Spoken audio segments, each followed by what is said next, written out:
અમદાવાદ શહેરના મેઘાણીનગર આઈપીજી કમ્પાઉન્ડમાં 171 Air India Boeing plane crash થયું છે. આ પ્લેન ક્રેશ ઘટનામાં અનેક લોકોના મૃત્યુ થયાના ઇનપુટ મળી રહ્યા છે. સાથે મળતી માહિતી મુજબ ઘટનામાં ગુજરાતના પૂર્વ મુખ્યમંત્રી વિજયભાઈ રૂપાણીનું પણ કરુણ નિધન થયું છે. બપોરે 1 કલાક ને 38 મિનિટે આ પ્લેન ટેક ઓફ થયું હતું.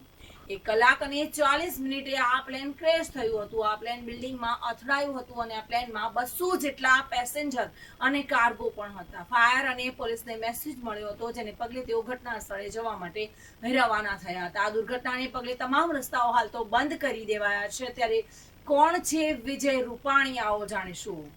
તો વિજય રૂપાણી ભારતીય જનતા પક્ષના રાજનેતા હતા. પશ્ચિમ રાજકોટના પ્રતિનિધિ રૂપે એ ગુજરાત વિધાનસભાના સદસ્ય હતા. તેમણે 7 ઓગસ્ટ 2016ના રોજ ગુજરાત રાજ્યના 16મા મુખ્યમંત્રી તરીકે શપથ ગ્રહણ કર્યા હતા. મુખ્યમંત્રી બન્યા પહેલા તેઓ ભારતીય જનતા પક્ષના રાજ્ય અધ્યક્ષ હતા અને રાજ્યસભાના સભ્ય પણ હતા. 2 ઓગસ્ટ 1956ના રોજ બર્મા દેશના રંગૂન મહાનગરમાં વિજયભાઈનો જન્મ થયો હતો. તેમના પિતાનું નામ રમણીકલાલ અને માતાનું નામ માયાબેન હતું. તેઓ જૈન ધર્મના અનુયાયી હતા. રમણીકલાલ સહપરિવાર 1960માં બર્માને છોડીને હંમેશને માટે ભારત આવ્યા અને પછી તેઓ ગુજરાતના રાજકોટમાં રહેવા લાગ્યા. વિજયભાઈ ધર્મેન્દ્રસિંહ મહાવિદ્યાલયમાં સ્નાતક થયા અને પછી સૌરાષ્ટ્ર વિશ્વવિદ્યાલયથી LLB થયા. અખિલ ભારતીય વિદ્યાર્થી પરિષદમાં સક્રિય હતા. ત્યારથી વિજય રૂપાણી પોતાના જીવનને સાર્વજનિકપણે જીવવા લાગ્યા. પછી તે રાષ્ટ્રીય સ્વયંસેવક સંઘ સાથે અને જનસંઘ સાથે જોડાયા. તેઓ 1971થી ભારતીય જનતા પક્ષના કાર્યકર્તા હતા. 1976માં વર્ષમાં ભારતની કટોકટી વખતે વિજય રૂપાણી ભાવનગરમાં અને ભુજ મહાનગરમાં કારાગારમાં બંદી હતા અને તે બંને કારાગારોમાં એ 11 માસ સુધી રહ્યા. વિજય રૂપાણી 1978 વર્ષ 1981 સુધી રાષ્ટ્રીય સ્વયંસેવક સંઘના પ્રચારક પણ હતા. 1987 વર્ષે રાજકોટ મહાનગરપાલિકામાં સભ્ય તરીકે ચૂંટાયા અને જલ નિકાસ સમિતિના અધ્યક્ષ બન્યા.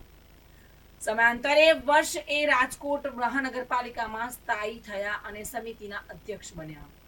એ પદ પર તેઓ 1988 થી 1996 સુધી આરૂઢ હતા.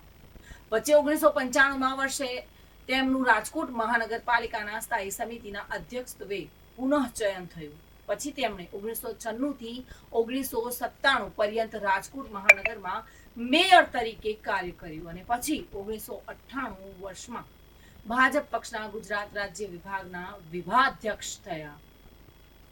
જ્યારે કેશુભાઈ પટેલ ગુજરાતના મુખ્યમંત્રી હતા ત્યારે વિજય રૂપાણીએ ઘોષણાપાત્ર સમિતિના અધ્યક્ષનું વહન કર્યું.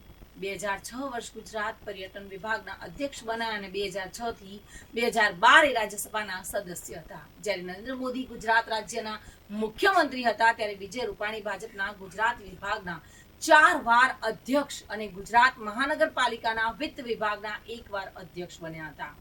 19 ફેબ્રુઆરી 2016ના રોજ વિજય રૂપાણી ભાજપના ગુજરાત વિભાગના અધ્યક્ષ બન્યા અને તેમના પૂર્વે પદે RC ફળદુ આરૂઢ હતા.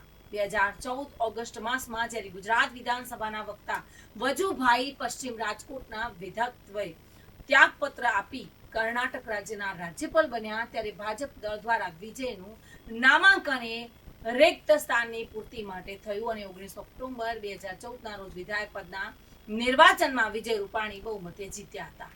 11 સપ્ટેમ્બર 2021ના રોજ તેમણે ગુજરાતના મુખ્યમંત્રી પદેથી રાજીનામું આપ્યું હતું. જોકે હાલ તો તેઓના નિધનથી ચોમેકોર રાજકીય પાર્ટીમાં ખળભળાટ મચી ગયો છે અને લોકો સહાનુભૂતિ બતાવી રહ્યા છે.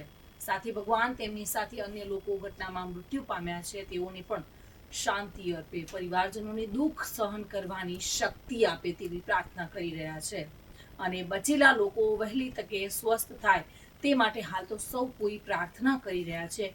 જોકે ટુડે ગુજરાતીની ટીમ પણ આ તમામ મૃતકોને શ્રદ્ધાંજલિ અર્પણ કરી રહી છે.